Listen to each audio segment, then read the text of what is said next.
হাসিনার কর্ম, শেখ হাসিনার অবদান সম্পর্কে আমরা আলোচনা করতেছি।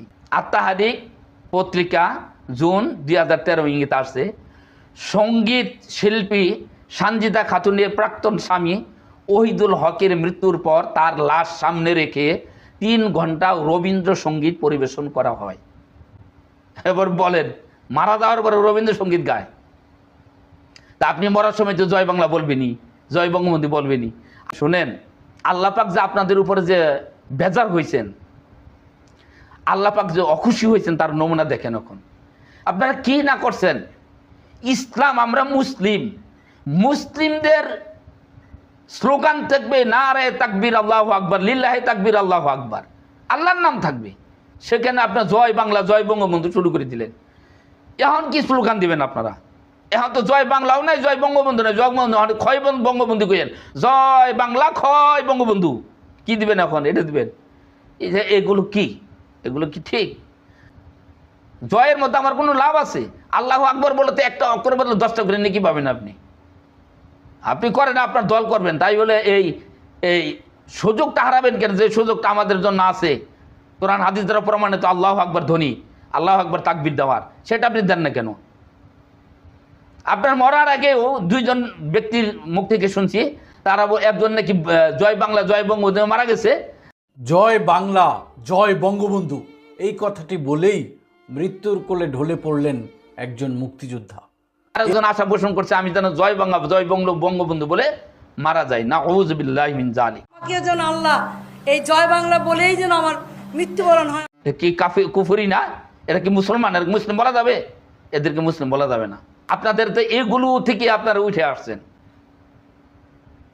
হ্যাঁ, আল্লাহ পাক বাংলাদেশের মানুষকে বাঁচাইছে, এই ছাত্রদের, এই বাচ্চাদের, এই সন্তানদের উসিলা করে গোটা বাংলাদেশের ইসলামকে বাঁচাইছে আল্লাহ পাক। গোটা বাংলাদেশের আলেমদেরকে রক্ষা করছে, ইসলামকে রক্ষা করছে। এত নষ্ট প্রকৃতির এক শাসক ছিল ওই হাসিনা সরকার, হাসিনা এবং হাসিনার দোসররা এত ইসলাম বিরোধী কার্যকলাপ করছে। বাংলাদেশের মধ্যে অসংখ্য মাহফিল প্রেতাক তারা যাইতো আর গণ্ডগুলো বাজাই দিত, গণ্ডগুলো বাজাই এই আলেমদেরকে হেনস্থ করতো। আল্লাহ এগুলো দেখেন নাই? রবীন্দ্রসঙ্গীত গাওয়া হয়, তাও আবার কি রাষ্ট্র ধর্ম ইসলামের দেশে। আমাদের রাষ্ট্রের ধর্ম হলো ইসলাম। এটা কে করছে? এই আর ধর্ম ব্যবসায়ী, চরিত্রহীন প্রেসিডেন্ট এরশাদ, এই লোকে রাষ্ট্র ধর্ম ইসলাম দিছে, দিয়ে আর কি সাধারণ মানুষদের ভোটগুলো লুটে নেওয়ার চেষ্টা করছে আর কি। এই রাষ্ট্র ধর্ম ইসলামের দেশে যিনি করলেন আমলে, মঈন ফখরুদ্দিনের আমলে, তিনি ঘোষণা করলেন ক্ষমতার জন্য প্রয়োজনে ইবলিসের সাথে ঐক্য করব।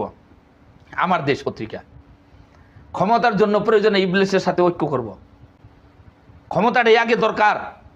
তার মানে ক্ষমতার জন্য ইবলিসের সাথে আমি চলবো, তবু আমার ক্ষমতার দরকার, আল্লাহর দরকার নাই। নাউযুবিল্লাহ। অনুরূপ বক্তৃতা দিছে কিছুদিন আগে চরমনের পীর, এত চরম ভণ্ড পীর। যদি শয়তানের সাথে জোট করতে হয় তাহলে আমরা জোট করব, শয়তানের সাথেও যদি জোট করতে হয় আমরা জোট করব।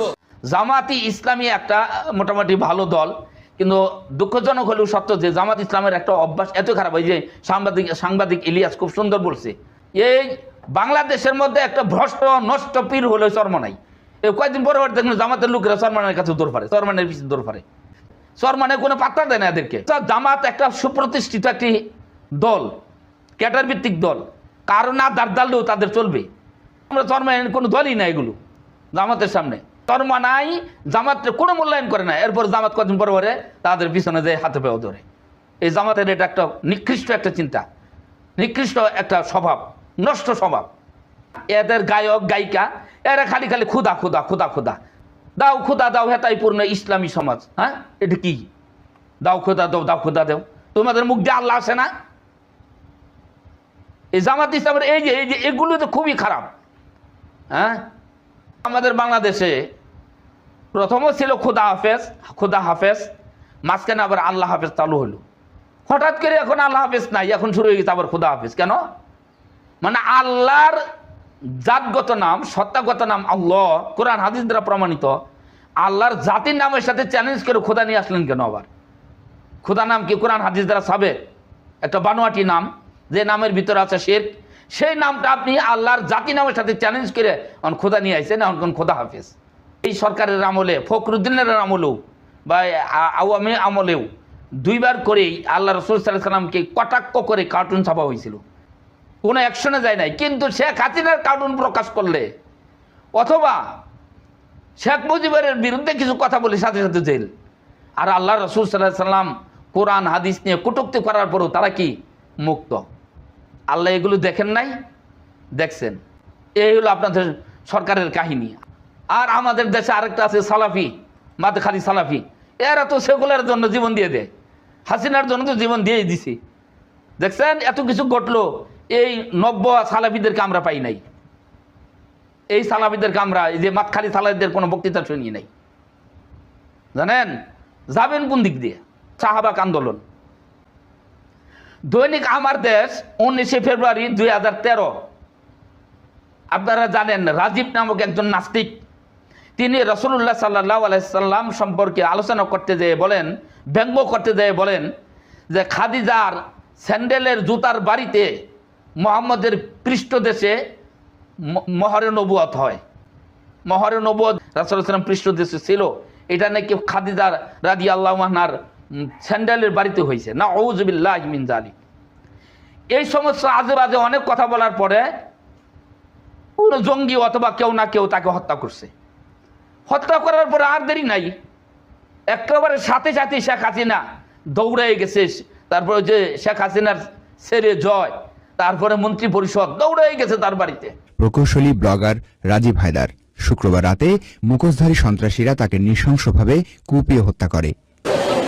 বিকেলে রাজীব হায়দারের পল্লবীর পলাশনগরের বাসায় যান প্রধানমন্ত্রী শেখ হাসিনা। তারা মনে হলো ৭১-এর পরে আবার সমগ্র বাঙালি জাতির চেতনায় একটা উন্মেষ ঘটাতে পেরেছে। সেই সময় প্রথম শহীদ সেই প্রধানমন্ত্রীর পুত্র আইটি বিশেষজ্ঞ সজীব ওয়াজেদ জয় প্রজন্ম চত্বরে শহীদ রাজীবের মরদেহে ফুল দিয়ে শ্রদ্ধা জানান। যে কি বলছে, মুক্তিযোদ্ধার প্রথম শহীদ হলো রাজীব। এই হলো হাসিনা, এর নাম হলো হাসিনা। হ্যাঁ, আমরা যখন ইন্ডিয়া থেকে বাংলাদেশে আসলাম ৭৯-তে মনে হয় আসছি, মনে হয় ৮০ সনে বা ৮১ সনে বোধ হাসিনা আসলো।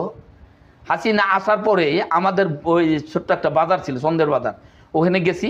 ওইখানে দেখি মানে মিছিল করতেছে। আমরা তখন বুঝতাম না, বয়স কম, ছোট মানুষ। মিছিল করতেছে, মিছিলটা আমার মনে আছে। বলতে হাসিনা রে হাসিনা, তোর কথায় নাচি না, তোর বাহের কথায় নাচা, জমিন খাচ্ছি বেচা, এগুলো বলছে, আমরা শুনছি। এই হাসিনা কি করলো, একেবারে এই রাজীবের জন্য পাগল হয়ে গেল। রাজীব কি প্রথম শহীদ বলে ঘোষণা করলো।